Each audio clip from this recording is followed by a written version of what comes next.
For more on this, we speak to Trade Collective Senior Research Fellow, Dr. Lebohang Pheko. Good evening to you and thank you so much for your time. Some have described this move as to be expected when they were looking at it through the lens of the BRICS summit. Were you expecting it like many others were? Yeah, it's not really surprising, Bongiwe. I think that we should really rethink up the idea that this is a level playing field. And I think that Donald Trump's tantrums also have a lot to do with not only the fact that the U.S. in itself is in steep decline, and we should bear this in mind that the U.S. GDP growth rate has declined to about negative 2.4% from 3.2% in the first quarter. We should also bear in mind that they're having their own trade and investment slump. So they are in fairly desperate straits. Also that their own manufacturing, steel and iron sector, for which they depend on their automobile manufacturing, which has been one of the mainstays of their employment productivity model for almost 100 years, really, since the Fordian model, since the Fordian days, have also been a huge issue. And finally, that they've got a very large and high wage sector debt, public sector debt, which they're also trying to ameliorate. So bear in mind that none of this is doing well for the U.S. itself. So what does a wounded animal sometimes do? It lashes out. And of course, South Africa has been, unfortunately, over the last few months, in the line of vision and in the line of fire, supposedly because of our our insistence on non-alignment, supposedly because of our views on Palestine,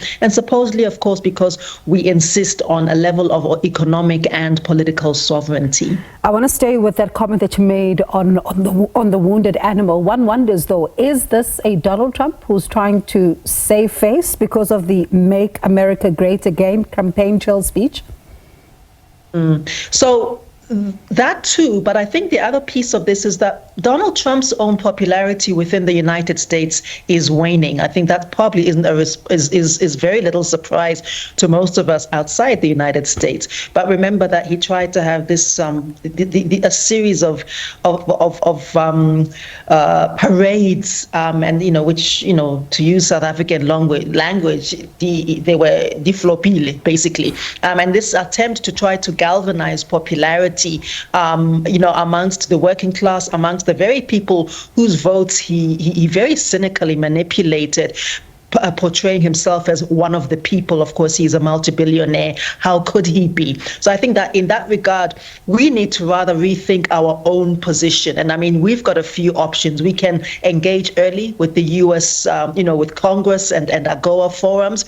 We can negotiate extensions. We can negotiate exemptions. Countries like Brazil have done this. But more importantly, and I think I'd like to align myself with one of the comments in your preview just now, is that we really need to rethink and continue to deepen our relationship, firstly within the SADC, secondly within the African continent as a whole, and thirdly within the BRICS unit, which represents 40% of the global population now. It's an incredibly important unit. It's problematic in and of itself, riddled with contradictions. But in the midst of what's happening with the U.S., from the very beginning, I have been saying that the U.S.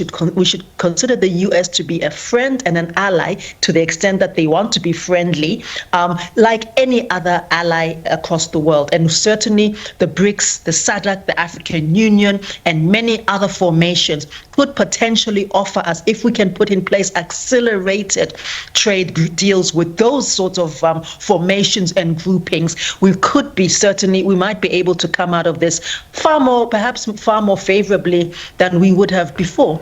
And I want to stay with some of the remarks that were made by Sandy Lusana a little earlier on, because it is something that has been talked about over time. This is around the NDP, right? It says that South Africa's economy and exports need to reduce reliance on very few key sectors in the markets. And you're talking about this issue of diversification. One wonders, though, because this was Vision 2030.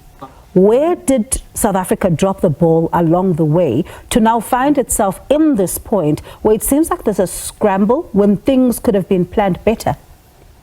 I'm not sure if we ever had the bull, Bongiwe, to be honest, because we've always been fairly reliant on, this export-driven model, foreign direct investment, trickle-down theory. That this has been the genesis since 1994. The last time we had a slightly statist model of economic growth, which was trying not to depend entirely on the graces of foreign direct investment, whoever this foreign direct investment should come from, was with the RDP. I mean, since GEA, it's been very much this export driven. And what this has created, and why these deadlines are very important, is that it does create trade uncertainty. Firms and economies need predictability. We can't be held liable for what foreign direct investors and corporate interests may be, and their fluctuating interests. These companies are fickle. They can go wherever they want to go at any time. We can't also be held responsible for the kind of investment decisions that they make. So what happens in the case of, in this instance, of tariff expiration or renewal, is that foreign direct investment, then in terms of their export orientation, they then will go where the markets are greener for them, which is why many more development economists like myself have been very, very, very wary of this notion of FDI. Certainly, I do think that we need to think around our own job and production cycles. And this means that we have to have our own South Africa first form of economics, which is much more state-centric and state-led, which is what the NDP, and yes, my other hat is as a National Planning Commissioner. And one of the things that we do is to daily try to think around how to advise Cabinet to put in place much more multi-streamed ways of doing business, because certainly over the last 31 years, this model, I mean, if you say, when did we drop the ball, I would say, I don't know if we ever had the ball. And just a short while ago, this is a U.S. president who was engaging with some African heads of state. And they were talking about a myriad of other issues, but there's something that just stood out. He says, for example, to the Liberian president, where did you learn to speak such beautiful English? How did how did it come about? And then again, he says to all of them, if people can just say their names and we just rush it because we are on schedule.